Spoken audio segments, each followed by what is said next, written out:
Partai PDI Perjuangan tidak pernah memanfaatkan siapapun untuk berkuasa. Masih ingat nggak ketika Pak Gamawan Fauzi mengatakan semua kepala daerah mesti rekonsiliasi dengan FPI dengan Rizik. Gubernur pertama yang menolak, menantang, saya udah tolak bulan tunggu suruh bubarin FPI kok. Seorang Pak Ganjar di Jawa Tengah yang lawan Gamawan Fauzi dia tolak. Pernah nggak Pak Ganjar datang mau ke sana cium-cium tangan Pak Rizik segala macam? Ini perintah Mendagri loh, ditolak oleh seorang Ganjar. Kenapa? Karena kami terlatih sebagai kader yang nasionalis. Tidak mungkin kerjasama dengan siapapun yang mau mengganti ideologi Pancasila. Ada yang nyamar sebagai nelayan. Berani-beraninya loh itu. Nyamar sebagai nelayan, nyamar sebagai petani, itu sedang diusulkan menerima Piala Citra. Saya malah mau usulkan menerima Oscar. Dia jangan jadi caleg. Dia harusnya jadi apa? Jadi apa itu? Bintang sinetron. Assalamualaikum, Abah Presidenku. Saya atas nama Sape mewakili masyarakat nelayan yang selama ini di mana kami susah mendapatkan bahan bakar, Pak. Di mana kami sulit mendapatkan, Pak. Begitu juga dengan saudara-saudara kami para petani. Sudah sulit, Pak, lagi, Pak. Ikan saya memeluk Bapak, mewakili mereka merasakan perubahan, Pak. Terima kasih, Pak. Harapan kami besar untuk Bapak.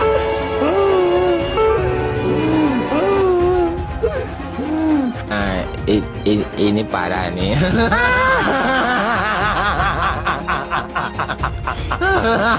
Saya dipengaruhi oleh teman-teman saya.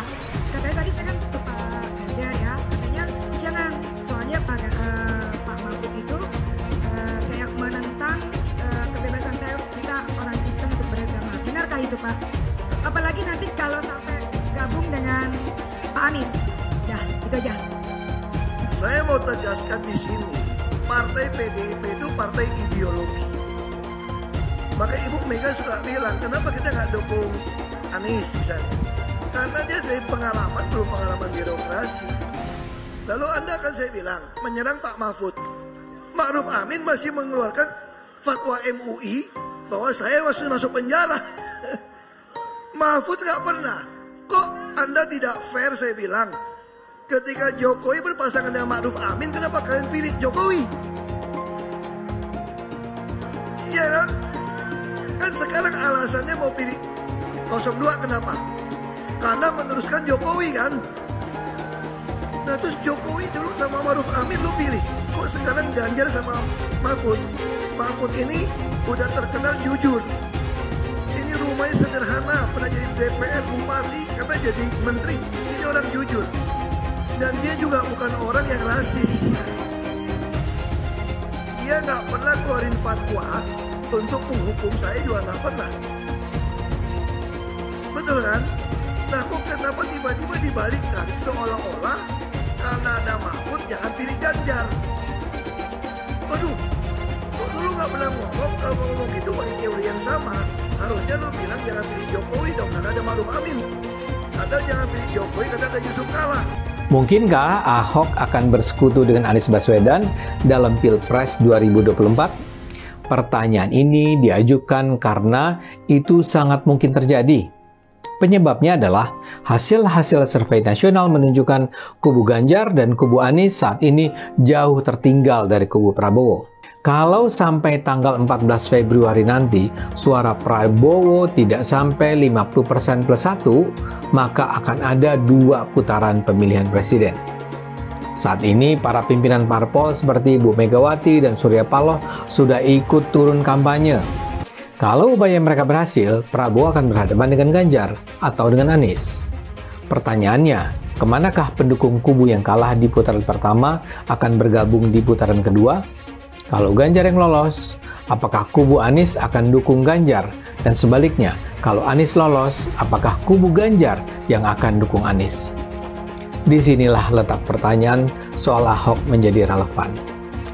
Ahok adalah kader PDIP yang dulu pernah dizalimi oleh kubu Anies pada 2017. Akibat tekanan kubu pendukung Anies, Ahok kalah dalam Pilgub DKI, bahkan harus masuk penjara. Kini, bila Anies menang, bisakah Ahok mengambil keputusan untuk mendukung kubu yang dulu menzaliminya? PDIP dan kubu Islam pendukung Anies berada di dua ujung spektrum yang berbeda. Namun saat ini, dengan merujuk pada kemenangan Anies di Jakarta 7 tahun yang lalu, tetap terbuka kemungkinan bagi mereka untuk bergabung untuk meraih kekuasaan. Dan kalau itu benar terjadi, Ahok harus menentukan sikap. Yang tersangka setelah Pilpres ini namanya Anies Baswedan dan Muhaimin. Anda nggak suka Jokowi. Ini pendukung-pendukungnya Prabowo lama, nggak suka Jokowi. Akhirnya benci Prabowo. Pendukungnya Ganjar itu intinya sama, nggak suka Prabowo, akhirnya benci Jokowi. Catat itu, amin menang wajib, amin kalah dosa. Secara eksplisit ditulis dalam Al-Quran. Quran surah Al-Qasas ayat 26, Quran surah Asy-Syu'ara ayat 107, 125, 143, 162, 178, 193. Quran surah Ad-Dukhan ayat 18, ayat 51, Quran surah At-Takwir ayat 21, dan Quran surah At-Tin ayat 3. Tepuk tangan untuk kemenangan, amin. Amin menang, amin kalah. Catat itu, amin menang wajib, amin kalah dosa. Kata amin disebut 14 kali di dalam Al-Quran, terdapat di dalam 8 surah. Insya Allah ini menjadi isyarat bahwa pada tanggal 14 Februari 2024 Bapak Anies akan menjadi presiden yang ke-8 dan Pak Muhaimin akan menjadi wakil presiden yang ke-14. Tepuk tangan. Amin menang, amin kalah dosa. Hidup amin, hidup amin, caplos amin, menangkan amin, amin menang 1 putaran, amin, Amin. amin menang Wajib. amin kalah Dosa.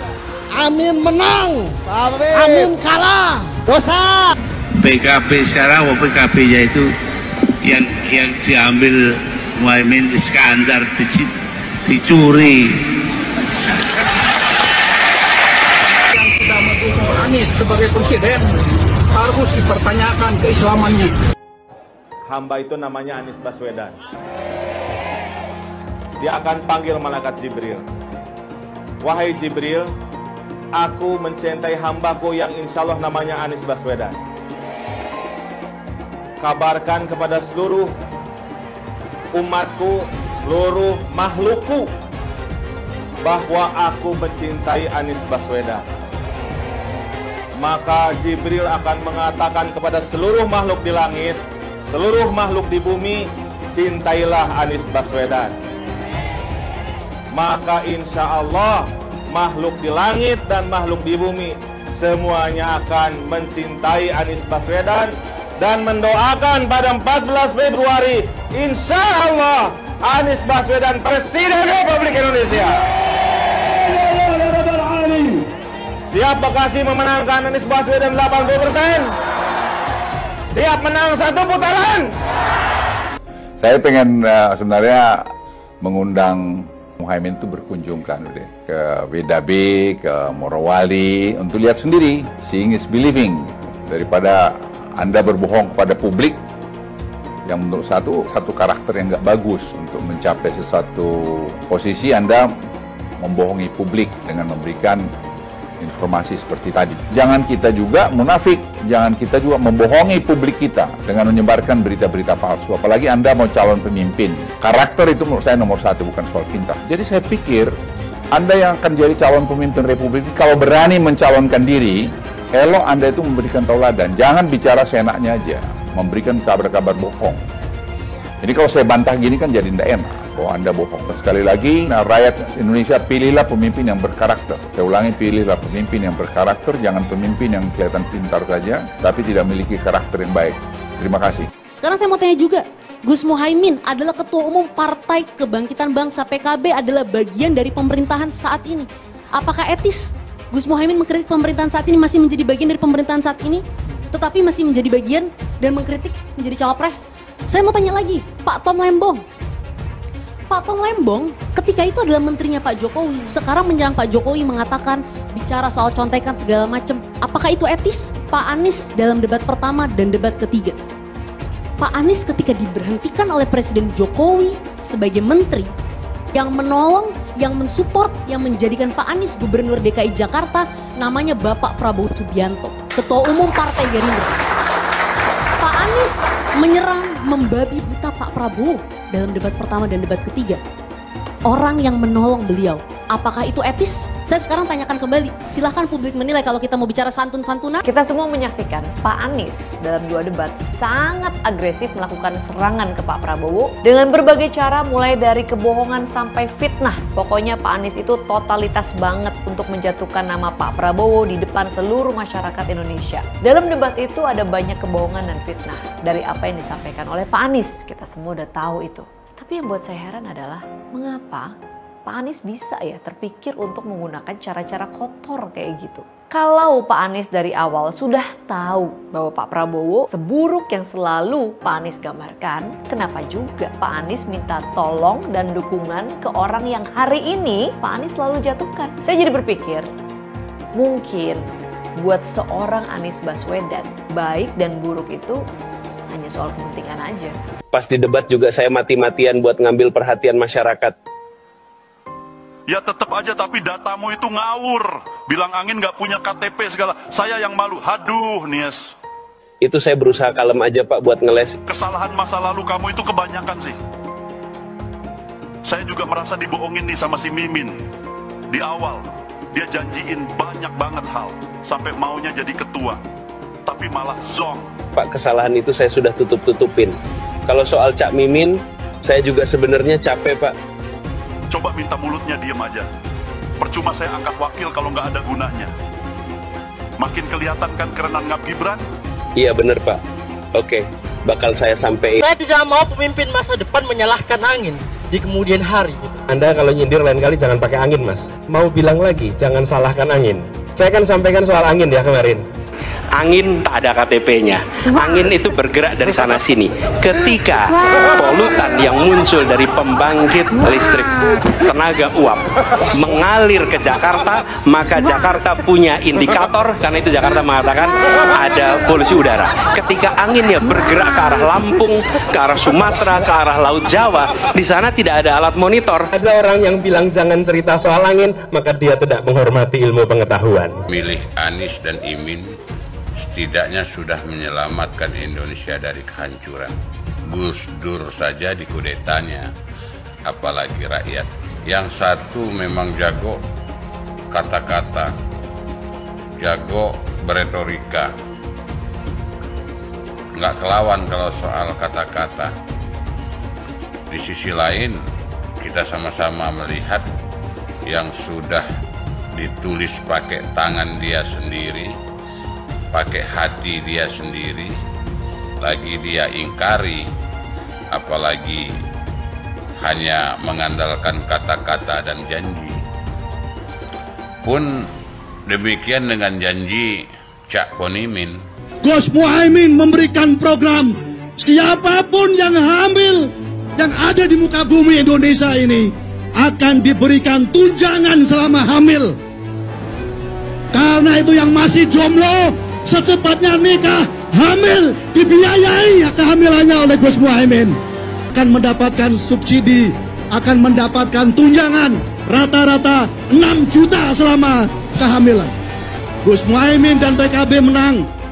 Semua yang punya sepeda motor, BBM-nya kita subsidi gratis tanpa biaya. Siapa yang di sini punya sepeda motor?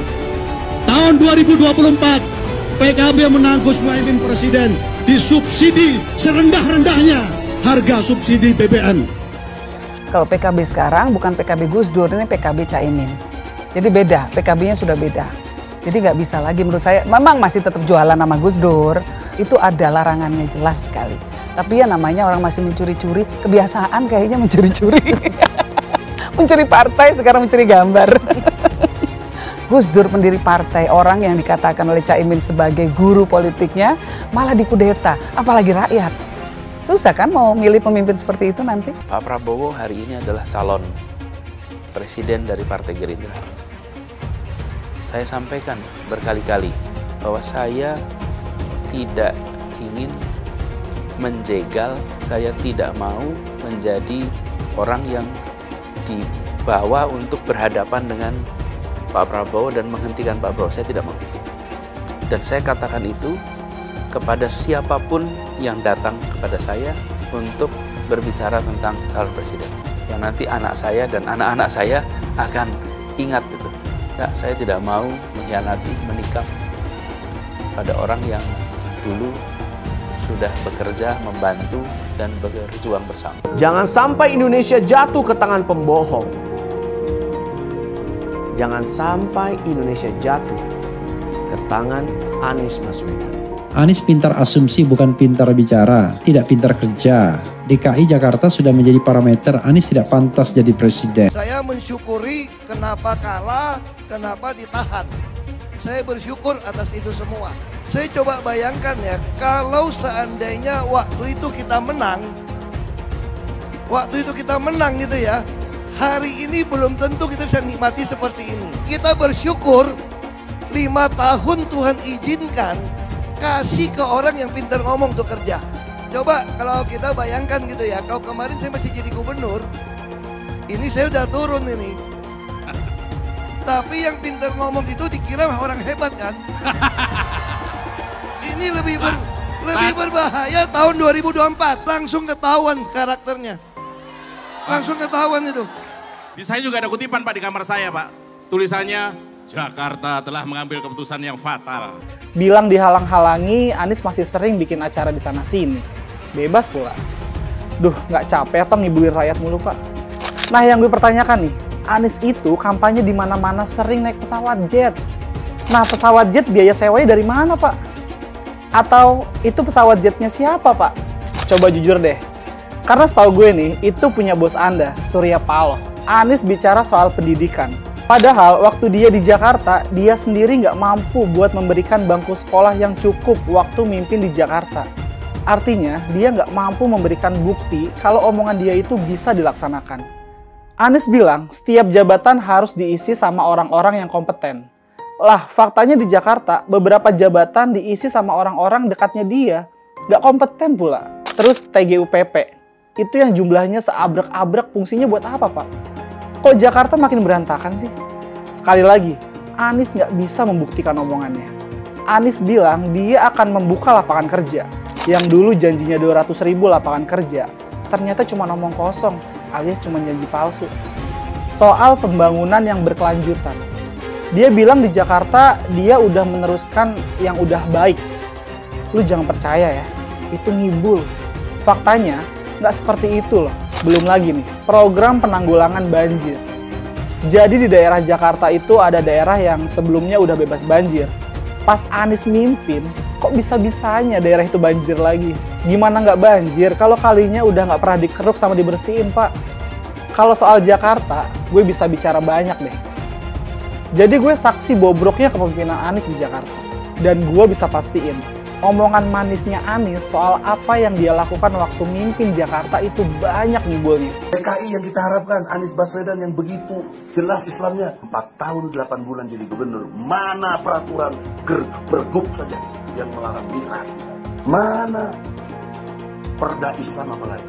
Yang akhirnya tidak berani juga menegakkan hukum Islam. Banjir tetap banjir, macet tetap macet, kriminalitas Jakarta. Anda tahu, 2 menit sekali terjadi pencurian. Sekarang orang sedang euforia, dia mau dicapreskan. Bagaimana umat terjebak lagi, bodoh lagi, masuk lagi. Kalau misalnya memang Anies itu mau maju dan dia tekad mau menegakkan hukum Islam dan menyatakan perlawanan, saya tunggu. Tapi dia tidak lakukan itu. Bapak Politik Identitas Indonesia Anies Baswedan, Bapak Intoleransi Indonesia Anies Baswedan, jangan lupakan, jangan terlena, jangan sampai dia pecahkan kita dengan dagangan ayat dan mayatnya. Air itu turun dari langit, turunnya ke atap rumah langsung sumur bor, bukan ke sungai dan ke laut. Jangan hanya konsentrasi pada pembangunan benda-benda mati yang indah difoto dan bisa ditunjukkan dalam 5 tahun hasilnya. Kalau kita mau menilai sebuah janji, maka lihat janjinya atau lihat kenyataannya. Dulu janjinya apa ya? Dan ini aneh, betul-betul aneh. Ini bukan kampanye, tapi saya sampaikan sini. Di satu sisi menyiapkan jalur-jalur air untuk dikirim ke laut, di sisi lain di lautnya dipasang dengan pulau reklamasi, tinggal tunggu waktu jadi rob, air balik. Dan ini melawan sunnatullah. Kenapa? Air itu turun dari langit ke bumi, bukan ke laut. Harusnya dimasukkan ke dalam bumi, masukkan tanah. Di seluruh dunia air jatuh itu dimasukkan ke tanah, bukan dialirkan pakai gorong-gorong raksasa ke laut. Jakarta telah mengambil keputusan yang fatal. Bukan banjir, itu memang parkir air. Bukan banjir, itu memang parkir air. Masyarakat berkeliling dengan membawa toa untuk memberitahu semuanya, termasuk sirine. IKI Bond 82 miliar. Apa alat transportasi yang dimiliki oleh hampir setiap orang? Alat transportasi yang dimiliki semua orang adalah kaki. Kalau seandainya orang Jakarta percaya Pak Anies jadi gubernur pun, saya berani jamin kok dia akan lakukan normalisasi yang sama seperti saya lakukan kok. Gak usah bohong lah. Ketika air sampai di muara, maka siap untuk dipompa ke laut. Pancasila Soekarno, ketuhanan ada di pantai. Anak Tuhan dari mana? Kalau Yesus anak Tuhan, bidangnya siapa? Besok di seluruh wilayah Indonesia kami katakan dan Iblis hanya menggoda orang yang beriman. Makanya jarang-jarang orang kafir kerasukan setan. Yang kerasukan setan itu orang baik-baik. Jarang, saya belum pernah nengok Cina kerasukan setan. Pernah tak Ahok itu kerasukan setan? Enggak, setannya juga. Karena sesama setan dilarang saling menggoda. Karena di salib itu ada jin kafir. Haleluya. Kepalanya ke kiri apa ke kanan?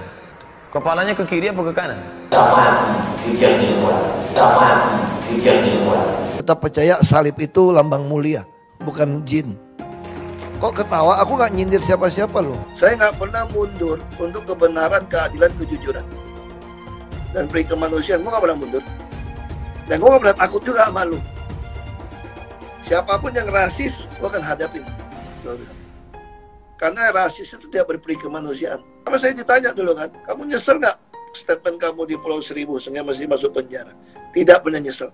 Karena saya mengatakan kebenaran. Anies menuduh Jokowi melakukan penjagalan. Padahal Anies lupa pada rekam jejaknya sendiri di tahun 2017, di mana Anies melakukan penjagalan terhadap Ahok. Semua cara dilakukan, termasuk melakukan politik identitas berbasis agama, sampai-sampai menggunakan kelompok FPI, HTI, dan kelompok intoleran lainnya. Sudah barang pasti, Anies tidak akan melanjutkan program-program Jokowi.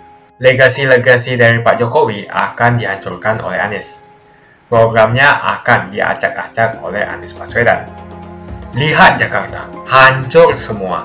Semisalnya Anies menang, maka Ibu Kota Baru atau IKN nggak akan jalan. Pembangunan akan di-stop. Kita bisa melihat rekam jejak Anies saat menjabat di Jakarta selama 5 tahun. Tidak ada satupun janji yang dipenuhi dan tidak ada kinerja yang bisa dibanggakan.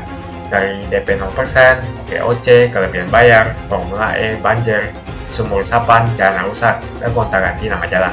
Jika Anies menang, maka FPI dan HTI, Ormas Khilafah, akan kembali. Apa kita mau Pancasila diganti oleh Khilafah? Bagian Indonesia Timur yang mayoritas non-Muslim pasti tidak akan setuju dengan Khilafah. Mungkin Indonesia akan bubar jika Anies memimpin. Perkataan Ahok sudah terbukti dan Jakarta sudah menjadi korban. Jangan biarkan Indonesia menjadi korban kibulan Anies Baswedan. Tolong jangan mudah diperdaya orang-orang yang lagi jual kecap itu. Semua jual kecap nomor 1 kan. Padahal kita tinggal lihat aja rekam jejaknya. Kayak orang Jakarta akhirnya ya gimana? sudah terlanjur. Dulu contohnya yang cerita Aika Aibon, gitu ya. Benar nggak satu murid mau dapat 2 Aika Aibon? Benar. Kalau ada 1 juta murid, 100.000 anak yang butuh bantuan, ya 1,8 juta Aika Aibon, kira-kira itu kan. Pengadaannya di dinas, mungkin oknumnya minta komisi, pengadaan miliar-miliaran.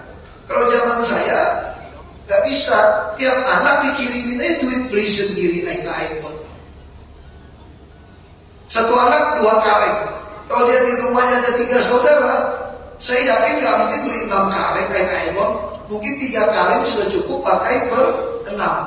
Sisa duit yang 3 kaleng, dia bisa beli gitar, mungkin beli patungan, beli sepatu roda. Nah itu yang saya maksud keadilan sosial. Karena negara ini didirikan untuk mewujudkan keadilan sosial, bukan bantuan sosial. Hati-hati. Ada lagi yang bilang, mau pilih ini karena kasih dapat bantuan sosial. Yang ini nggak mau saya pilih karena keadilan sosial. Padahal kalau ada keadilan sosial pasti ada bantuan sosial dong. Kalau ada bantuan sosial belum tentu adil, karena terimanya belum tentu pas. Ya kan, itu mesti. Jadi kalimat-kalimat ini hati-hati Bapak Ibu menerjemahkan kalimat tim sukses ini. Padahal kita tinggal lihat aja rekam jejaknya. Siapa yang mau taat konstitusi? Konstitusi kita Undang-Undang Dasar 45 mengatakan apa? Fakir miskin dan yatim piatu dipelihara oleh negara. Kira Bapak itu rata-rata sudah nonton debat capres cawapres 5 kali ya saya kira. Setelah lihat, saya pribadi ini selalu ingin Pak Jokowi meneruskan pembangunan. Itu makanya ketika Pak Jokowi akan melanjutkan di 2019, posisi tipis tuh dengan Pak Prabowo. Lalu adik saya datang ke saya karena dia baik sama keluarga Pak Prabowo, dia pengen saya dukung Pak Prabowo. Bingung juga ya. Nanti lu jadi menteri lu, bahkan lumayan dong menteri gitu kan. Terus beruntung a friend is always loyal. Seorang teman itu pasti setia. Bagi saya itu jawaban Tuhan buat saya. Ketika adik saya datang kepada saya bilang mohon maaf, saya pilih Pak Jokowi bukan pilih Pak Prabowo. Karena saya ingin Pak Jokowi menuntaskan 10 tahun. Mau memperbaiki negara ini, kita mungkin butuh 10-20 tahun ini untuk bereskan negara ini. Butuh 20 tahun. Kalau Pak Jokowi diganti oleh Pak Prabowo waktu itu, saya nggak percaya karena Pak Prabowo nggak pernah jadi pejabat. Dulu aja kan bagian dari Orde Baru, macam saya kurang percaya lah ya. Saya ingin pun bela Pak Jokowi, tapi kenapa saya tahu ini panggilan untuk dukung Pak Jokowi? Karena kalau Pak Jokowi jadi presiden, Pak Ma'ruf Amin jadi wapres, yang keluarkan fatwa MUI bikin gua masuk penjara, bos. Iya kan? Iya dong. Kalau pilih Prabowo jadi menteri, wah bisa jadi keluar. Kalau pilih ini, masa dia jadi wapres? Ketemu jumlahan. Tapi disitulah saya belajar. Ya, ditanyakan bagaimana untuk bisa kita menghadapi ini semua. Saya belajar kepentingan pribadi di atas kepentingan nasional. Saya putuskan Pak Jokowi harus menang. Sekalipun hasilnya Pak Ma'ruf Amin jadi wapres dan saya mesti cium tangan dia di istana kira-kira gitu. Tapi demi saya ingin nawacita yang sudah dirumuskan oleh PDI Perjuangan sejak 2014 yang dijalankan oleh Pak Jokowi, yang saya rela di 2019 membiarkan seorang Ma'ruf Amin jadi wakil presiden. Bagaimana saya rela membiarkan ini mentok?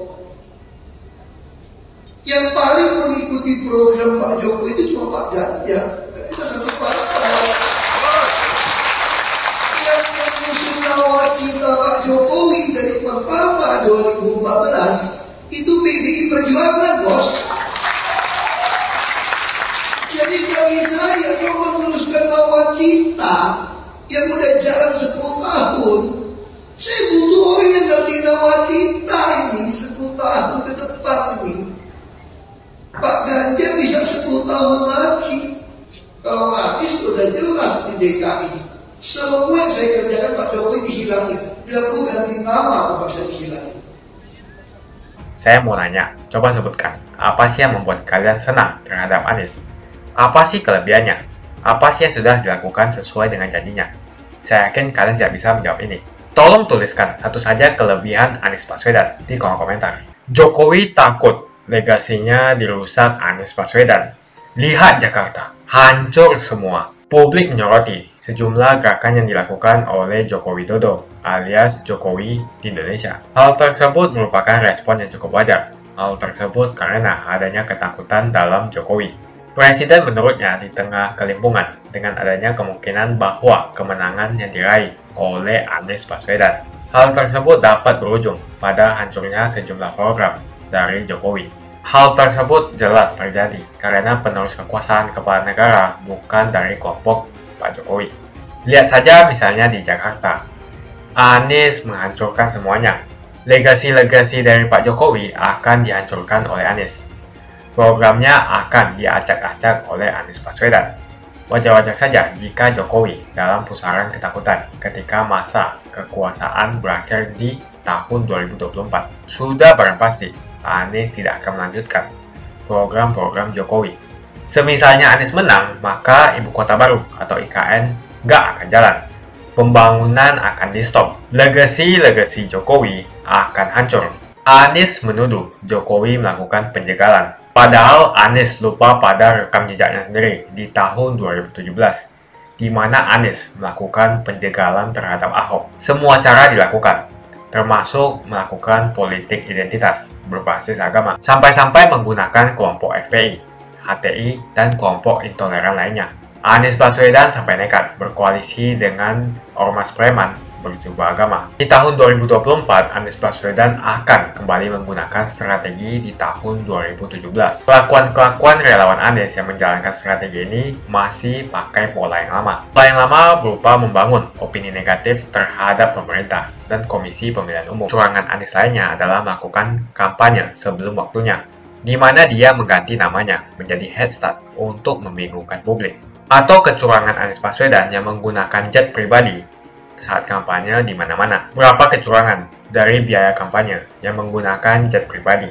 Apakah ini datang dari korupsi BTS yang dilakukan oleh Menkominfo dari Partai Nasdem? Tak main-main kecurangan maling atau korupsi yang dilakukan oleh Johnny G. Plate adalah sebesar 8 triliun rupiah. Suka tidak suka, senang tidak senang, sadar atau tidak sadar, pola Anies Baswedan ini sudah basi. Nampaknya para relawan Anies sudah tak punya cara atau metode lain dalam berkampanye, sehingga memainkan strategi play victim. Memang basi sih strategi ini, tapi sangat terbukti ampuh, apalagi jika ditambahkan dengan jualan isu agama. Tampaknya sih sulit menjual isu agama, karena ketiga bakal calon mempunyai agama yang sama. Ataukah mereka akan bikin heboh lagi dengan menyebarkan hoax bahwa Ganjar akan diisukan sebagai seorang yang beragama kafir? Atau mungkin mereka akan membuat hoax bahwa Ganjar adalah anak PKI, ataukah Ganjar Pranowo adalah keturunan non-muslim? Kita bisa melihat rekam jejak Anies saat menjabat di Jakarta selama 5 tahun. Tidak ada satupun janji yang dipenuhi dan tidak ada kinerja yang bisa dibanggakan. Dari DP 0%, OKOC, kelebihan bayar, Formula E, banjir, sumur resapan, jalan rusak, dan gonta-ganti nama jalan. Diketahui Anies pun masih berhutang 100 miliar kepada Sandiaga Uno, dan sampai saat ini belum dibayarkan. Untuk jadi gubernur saja, Anies sampai berhutang 100 miliar kepada Sandiaga Uno, dan belum dibayarkan. Apalagi jadi presiden, berapa triliun yang akan Anies hutangkan? Dan bagaimana Anies bisa membayar utang triliunan itu? Apakah Indonesia siap untuk dijual? Jika Anies menang, maka FPI dan HTI ormas khilafah akan kembali. Apa kita mau Pancasila diganti oleh khilafah? Bagian Indonesia Timur yang mayoritas non-muslim pasti tidak akan setuju dengan khilafah. Mungkin Indonesia akan bubar jika Anies memimpin. Perkataan Ahok sudah terbukti dan Jakarta sudah menjadi korban. Jangan biarkan Indonesia menjadi korban kibulan Anies Baswedan. Begitu saja opini saya tentang Anies Baswedan. Bagaimana opini kalian? Tuliskan di kolom komentar. Pastikan kalian semua menekan like di video ini. Dan jangan lupa bagikan video ini ke teman dan family Anda supaya mereka semua mengetahui tentang informasi ini. Tekan tombol subscribe dan bunyikan lonceng notifikasi supaya kamu tidak ketinggalan.